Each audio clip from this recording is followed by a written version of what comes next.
Welcome back to Third Phase of Moon. My name is Blake Cousins, and we're going to go over some amazing video that was sent to us from around the world. Now let's get to the South Florida video sent in from Chevy D Music. Freedom Guru from South Florida sent us this amazing video of what looks to be a possible portal opening in the night sky. Now let's take a look at the video.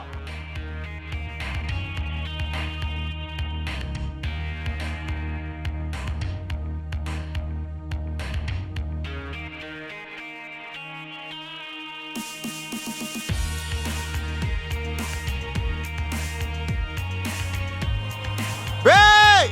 Hey! Hey! Hey! Hey! Hey!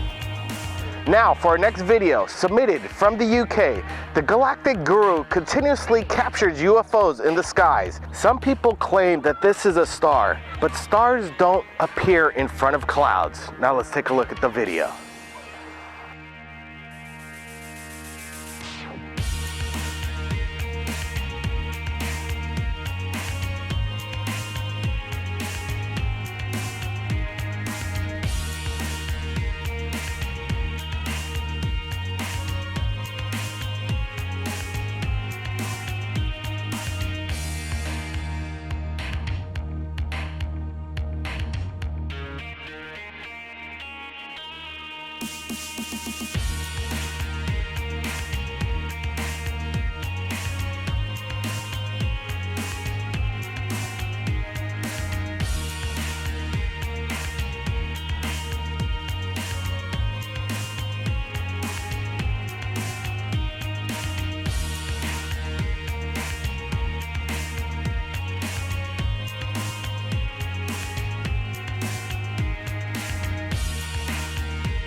More video into Third Phase of Moon from Miami, Florida, shot by Jeremy Thomas. He shot this video with his Sony 560 DR with the IR filter on it at 4:30 p.m. of what looks to be a massive UFO sighting in the skies.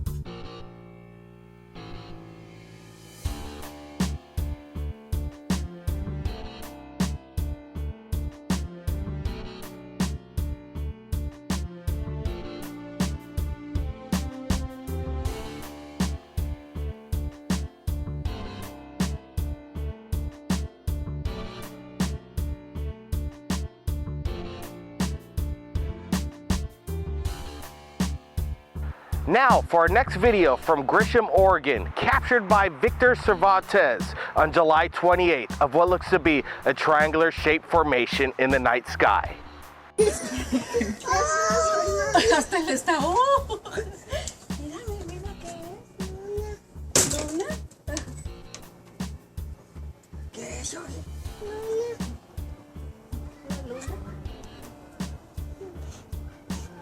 Carlos like pushes me out of the way.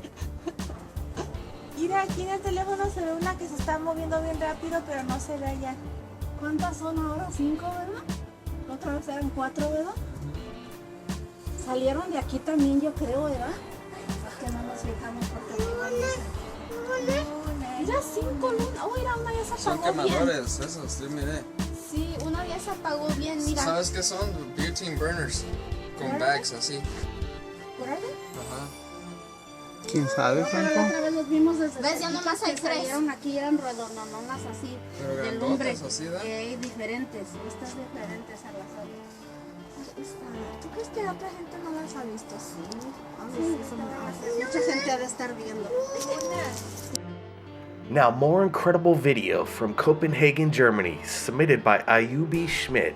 Incredible video. Watch it right now. Det er fucking løgn. Det er UFOs, det der. What the fuck?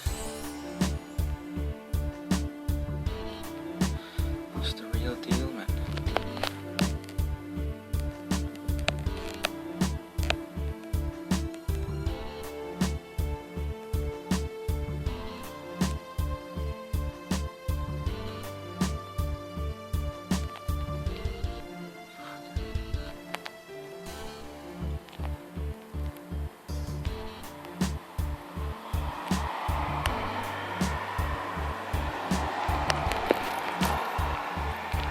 Løgn.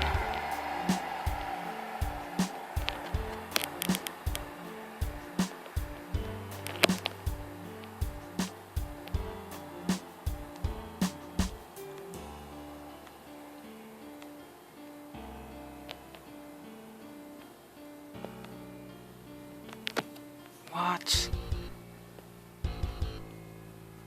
We want to thank the people who submitted their amazing video to Third Phase of Moon. Visit the descriptions below and the links to visit their channel. The 100,000 subscribers making YouTube Third Phase of Moon the top UFO channel in the world, we want to thank them as well. And if you've captured anything amazing in regards to UFOs, contact Third Phase of Moon via Skype or Facebook. My name's Blake Cousins, and we'll see you again next time. The Third Phase of Moon. My name's Blake Cousins, and we received 3 amazing UFO videos from around the world.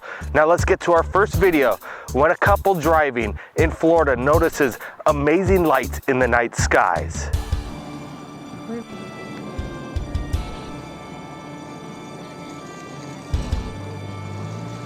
What the fuck is that? That's weird. There's a lot of it coming on. Dave, you should pull over by the stove. You need to pull by the stove. Look at that shit. I've never seen. Oh my God. David, pull over there by the stove. Pull over here. You got to park, man. I got to get there. This is some freaking shit right now. Oh my God, look how it's orbiting.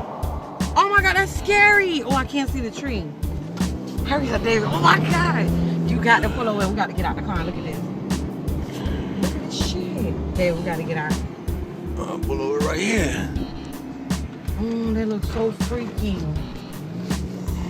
That looks freaky as fuck. Like, I don't believe it's right now.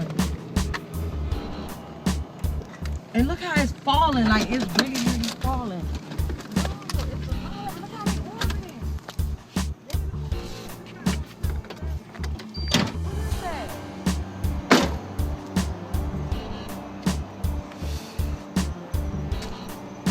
Like they orbiting around or something.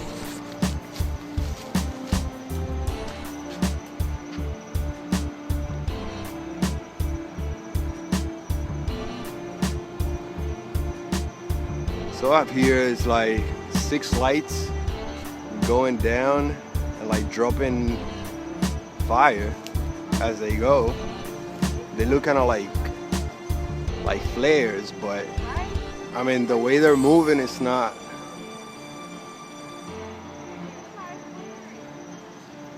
It's really inconsistent how they're moving. They're moving left and right as they fall down.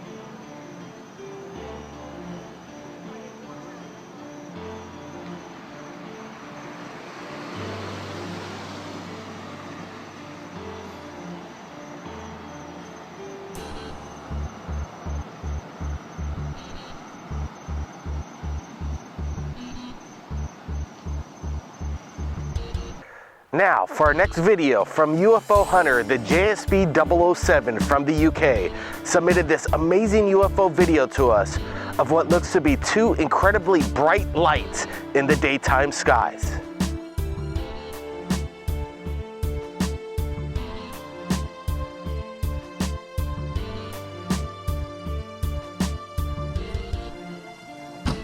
Look at this, look at this.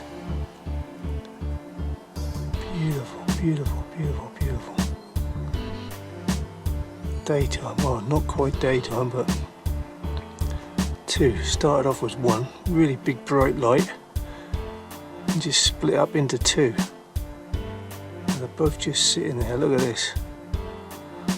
See that? Look, just above the houses. See it? We'll take it out a bit, just so you can see. They ain't far up, are they? Look at this. Bloody hell.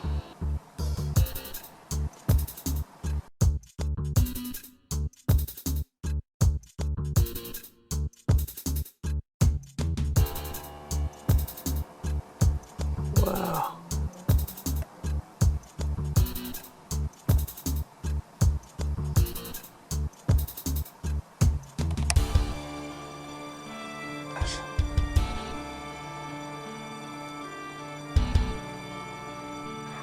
Now, from our next video from Los Angeles, California, Jonathan Castro claims he can summon UFOs at will.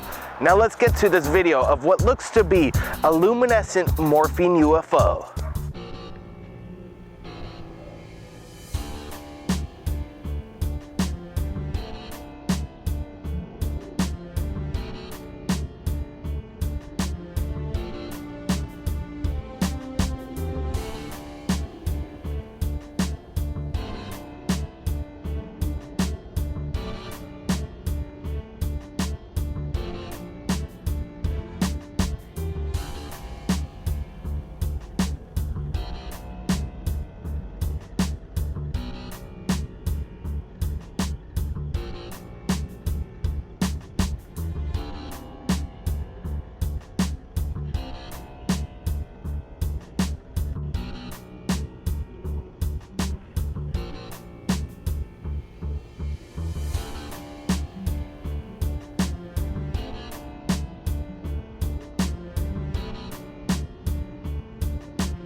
We want to thank everybody who submits their incredible UFO videos to us right here at Third Phase of Moon. And to watch the full entire videos, visit the links below in the description. And if you've captured anything amazing in regards to UFOs, you could contact Third Phase of Moon via Skype or Facebook. My name's Blake Cousins, and we'll see you again next time. Welcome back to Third Phase of Moon. My name's Blake Cousins, and we're live right now via Skype from Los Angeles. Mr. Jim Martin submitted some incredible video to us right here at Third Phase of Moon. Thanks for joining us. Thank you. All right, Jim, can you tell us where in California was this shot and what was the circumstance behind it? This was shot in Costa Mesa, California, Orange County, and it was filmed outside of my office, about 5:30 maybe. Wow, well, it looks to me it's strange. People right away are going to automatically dismiss this as balloons in the sky, but if we looked at it pretty closely, it's a very windy day and balloons don't just stay stationary in the sky. Tell me the circumstance and what your thoughts behind that explanation of what somebody might say it's a balloon. Agreed. I was skeptical myself when I first saw these things. I thought they were party balloons. My office is in a very condensed area, so that would not be uncommon. However, like you mentioned, I brought out the video camera once they started hovering over those trees, and the lack of motion made me believe that it was worth filming, or it may not be balloons. Yeah, it's quite interesting. You know, the drone situation is rampant around the United States now, that there's eyes on the skies looking at us, and definitely it wasn't some kind of drone. And like I said, to me it didn't look like a, you know, the way the balloons, the way they manner and have their flight characteristics in the skies, this was absolutely stationary in the gusty winds. We're looking at the video right now. It's absolutely incredible. And you were on the phone at the time doing a business transaction. I'm not exactly sure what it was, but it was interesting. As you're watching a UFO, did you speak to the person like you're looking at a UFO right now? You're quite calm in the situation, unlike other people's experiences with UFOs. It's true. I think that's only because a couple sightings have been while I've been on the phone recently. And he worked with me, the colleague of mine who was on the call, and I didn't let him know. I didn't want to think I wasn't paying attention to the phone call. But it is a common thing for me to be filming while on the phone at work. So interesting. Well, you had a great, to do business and film a UFO at the same time and be calm. That was actually a pretty good job. Hey, Jim, I really want to thank you for sharing your footage with us right here at Third Phase of Moon. Thank you very much, and keep up the great work. Now for our second guest, all the way from Myrtle Beach, the UFO hunter, Joe Kiernan, live tonight, looking for the UFOs. Thanks for joining us, Joe. It's a pleasure to be here. Thank you for having me. All right, the nighttime watch. Is there anything going on right now, Joe, over the night sky, South Carolina? There's been a few very interesting lights, some moving quite quickly, but nothing quite anomalous, but it's been quite interesting so far. Wow, you've had your cameras rolling over there for the past year over there and submitting incredible footage to Third Phase of Moon. Let's go over this footage that you sent to me last week of this amazing military experimental aircraft, in my opinion. Fantastic video. Did it make any noise? What did you think, Joe? No, it didn't make any noise at all. For a moment, I thought I vaguely heard a hum, an electrical hum. When I tried to focus in on that sound, I didn't hear it anymore. It's possible that I did hear it, but I can't be certain. But at the distance this was away from me, I should have definitely heard an engine or propeller. I should have heard something. I heard nothing that night. It was a very strange set of lights on this aircraft. I had not seen this light setup before on a flying craft. There's another YouTube member out of Oregon named Who Took My Mojo, it's the name of his channel, also filmed an object flying in the sky that night that had a very, very similar light setup, and we had spoke about it, and it's quite possible that these lights were of the same craft. However, he and I are 3,000 miles apart. Well, the TR-3B reverse engineered alien technology in these aircraft, obviously they could travel 3,000 miles quite quickly. Now, for this second video that you sent to me, you didn't actually shoot this yourself, but you're getting more correspondents submitting UFO videos to you in your area. That's right. I've been working with someone based out of the UK, and they've experienced several nights of phenomenal activity, very interesting lights in the sky, and on two particular nights, dating back over a year ago now, these lights had come down and landed in a field adjacent to this person's house. Wow, Joe, what we're looking at in this video, to me it looks like that the video from The Guardian, this amazing videotape with The Guardian's thumbprint on there to prove that somebody submitted this video, and it was this amazing landing, one of the most viral videos, and made it around the world. This what this video reminds me of that we're looking at right now. Absolutely a landing UFO. We don't know what it is, but it's incredible. I agree with you, Blake. I spoke with the videographer several times. We've had great correspondence. I hold this person to have great credibility. I've looked at video from all angles now involving their location, the field in which it was appeared to be landing. We've looked at it front and back. We've gone through the video, and now we're going through video that had not been looked through thoroughly prior. This person had not pushed the envelope to getting this message out there and did not want to be in the spotlight originally. They're looking for answers, they're looking for an understanding, And as you know, that these are all things that we try to do to help each other out, to bring a general consensus as to what's going on around here and trying to move forward with disclosure. And the footage that I've received is fantastic. We're going through it little by little. We're finding great things. And as you can see in this video, when the lights on this craft go out, the videographer claims that it was still there and had gone over there several times looking in that area, knowing it was still there. And at one point they had left their camera sitting on a shelf and just walked away in hopes that it would just record it when it lit back up. And it appears to be that there was something else there in the frame that night that they were unaware of until just recently. Absolutely incredible. Joe Kiernan, you keep on the hunt right there in South Carolina. Have your eyes on the skies and your cameras ready, because I know you're going to be sharing some incredible video with us right here at Third Phase of Moon in the near future. Thanks again, Joe. Thank you. Thank you for having me. Have a great night. All right, to everybody out there, if they've captured anything amazing, like the 2 people we've interviewed exclusively right here at Third Phase of Moon, submit them right here at Third Phase of Moon via Skype or Facebook. My name's Blake Cousins, and we'll see you again. To Third Phase of Moon. My name's Blake Cousins. Contact in the Desert, the Joshua Tree. We were there along with our correspondent for Third Phase of Moon, young Jack Graham. We'll be speaking with granddaughter of President Eisenhower, Laura. Also, Jim Mars, author of Rule by Secrecy, and Travis Walton, famous abductee. James Gillian, UFO researcher from the Gillian Ranch, and Micheal Cremo, ancient alien expert. Among Micheal Salla, who's involved with Exopolitics, and Yvonne Smith, hypnotic regression expert.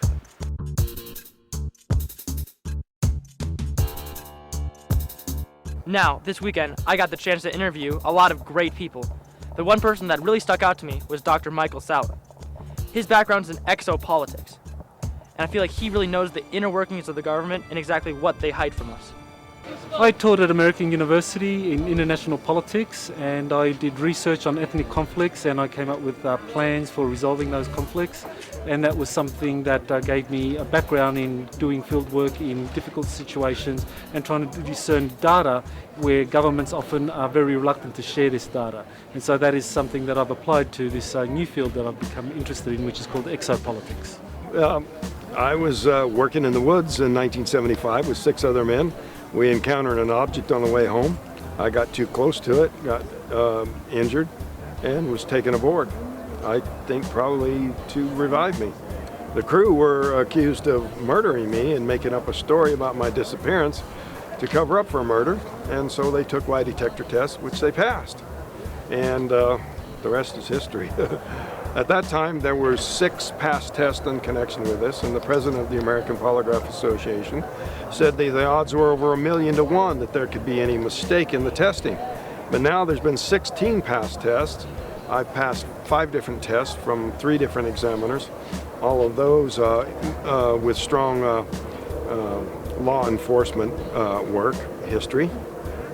So I don't know with 16 past tests what the odds would be, but far beyond 1,000,000 to 1. Number one, there's not one agenda, okay? When you say what's their agenda or are they good or bad, that's like pointing at an airliner going over and saying are they good or bad, what's their agenda? Okay, there's different groups out there, and some of them may be beneficial, some of them may not be so beneficial. But the one thing I know for sure is, and this is a good thing, is that I don't think that the plan is to invade the earth, blow up our cities and eat us or something like that, or like you see in movies like Independence Day, because if they wanted to do that, they could have done that long before now. As the great-granddaughter of Dwight Eisenhower, did he believe in aliens?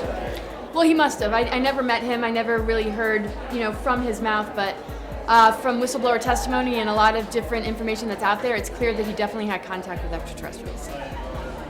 How do you feel? Do you believe you've ever been contacted by extraterrestrials yourself? When I was a child, I did have some contact, and I do session work with people who are abductees and contactees, so I know it's very, very real. I feel that this information is very important to put out there to the general public, because it is happening all over the world to millions of people, and this is why I dedicated my life to this type of work. The government since that time has been very concerned about how the public responds to the question of extraterrestrial life. And so they have been trying to debunk reports of extraterrestrial life because from 1953 and onwards, it was shown in these studies and subsequent studies such as the Brookings report in 1961 that there could be a societal collapse if this issue was not handled correctly. Thousands of years ago, these ancient people were aware of these flying craft, and there are detailed descriptions of them in these ancient writings. So that's what I'm going to be talking about today. I've been in the field for probably, actually all my life, but I've been really active in the field for the past 26 years with East City Ranch, and it's an international UFO hotspot where people come to have their own experiences. And we've been filming ships and documenting contact and things like that for over 26 years now. Now, why do you believe that you were chosen specifically? Well, some of the guys on the crew believe I was chosen. You know, I'll have to admit that's a possibility, but I lean towards the idea that it happened because I got too close to it and was accidentally injured. Do you remember anything of what happened to you on board the ship? I remember a brief period of time quite clearly, and the rest of the memories are mostly blocked. What happened during that time? Well, it was a very traumatic and frightening experience. Nothing I go to like bring up willingly in idle conversation, you know. There's people who speak very casually about alien contact, like it's some kind of a routine, like, you know, I went to the grocery store and picked up a gallon of milk kind of a thing, but it's just not my interpretation of what I went through. If someone believes they may have been abducted, what's their first step to take? Well, basically, if they've had, if anyone feels they've been abducted, and if they've had recurring dreams or nightmares, recurring dream is a unresolved issue in the subconscious.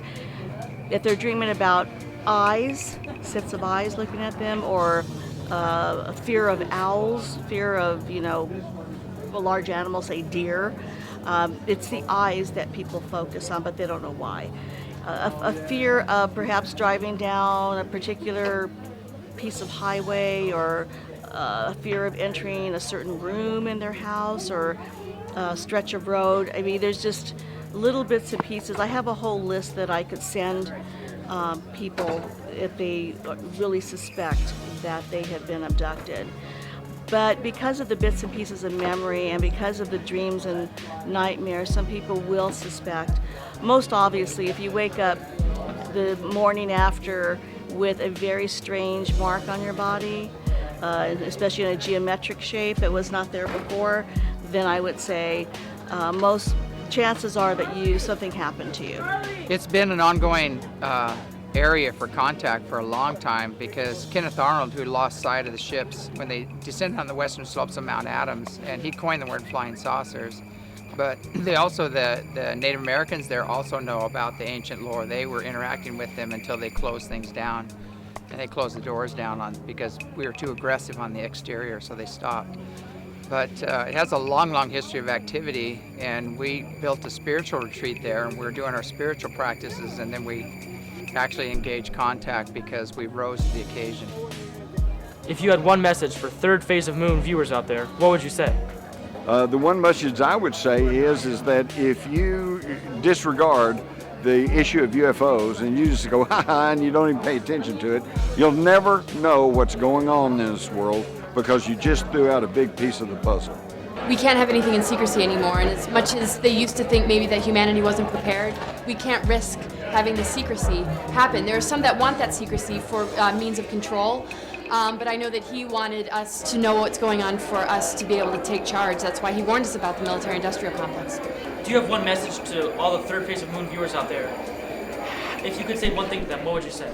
I would just say, just know that we're not alone. There's you know, just all sorts of beings out there in this big multidimensional universe. We're multidimensional beings, and it's really about the inner work and knowing ourselves to really be able to take advantage of the opportunity to really ascend into higher earth energies. There are dark elements out there, dark entities out there that want to get it in our way. That could be called extraterrestrials if you like. Depends on you know, what your belief systems are. But despite all of that, despite all belief systems, this is a time of empowerment. It's a time to understand our inner world and to be very careful of what's out there, because we have the potential of being an enslaved race or a liberated one. And so my message is to just really get to know the self and be very open-minded in these times and, you know, question everything. The Earth's been colonized for over 650 million years. And, you know, a lot of the stories we know about, like Atlantis and Lemuria and the Anunnaki story and things like that, there's other stories that went even further back. So we're a big genetic soup down here of the star nations. And there's many, many different groups here. And we're just a big composite of all the different groups. I'm just basically an old newspaper reporter, okay? But I've covered a wide range of things. I've traveled around. I've been covering stories in the Middle East, Europe. I've been to China, Tibet, been all around. And I realized fairly early on that there was a big story going on that was, shall we say, underreported, and that had to do with UFOs. Now, way back there, back in the day, when I started off as a young reporter, the story was there's no such thing, they're just hallucinations or perhaps some kind of mass psychosis. Well, as a newspaper reporter, I thought, wow, heretofore undiagnosed contagious mass psychosis. There's a story, except that's not it, because today everybody's got a camcorder or they've got a cell phone with a camera, and now you go on the internet, you punch in UFOs, and you know, you could spend the rest of your life looking at pictures. I personally haven't had any encounters, physical encounters with an extraterrestrial that I could report, but I've had a few sightings, but that wasn't why I got involved in this issue of extraterrestrial life. I got involved because I saw people who are very credible explain their background and how they were involved in suppressing this issue of extraterrestrial life, or people who had direct experiences themselves with encounters with extraterrestrials. This experience has affected me so profoundly that it's impossible to even calculate who I would have become and what I would have been. It certainly derailed my life in every aspect and just, you know, changed everything. I'd rather it never happened, but you got to roll with the punches and, you know, make the best of things. So, although there's been periods of time where I refused to talk about it for a number of years, I'm now on a sort of a mission to try to make something good come of it.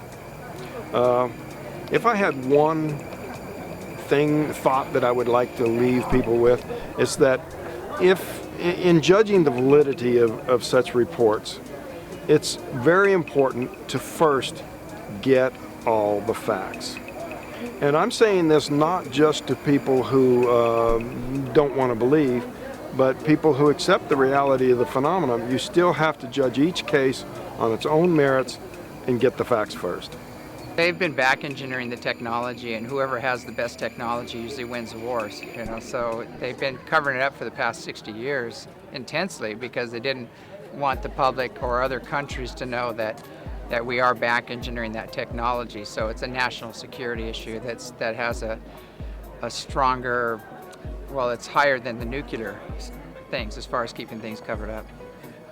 I think they began visiting us over two phases. First, there's the historical data that they have been here for a very, very long time. And so if we look at all of the historical texts, we can find evidence for that.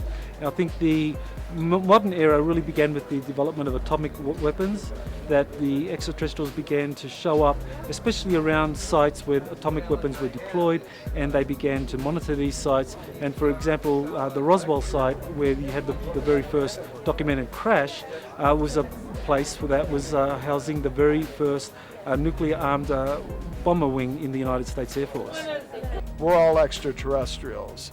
As conscious beings, we all come from a higher level of reality that I call the level of pure consciousness, and we should be trying to get back there. It's time to wake up and realize you're not alone in the universe, and your family's returning, and the ancient ancestors are returning, and it's time to welcome them and end our aggressive warlike ways and start choosing peace.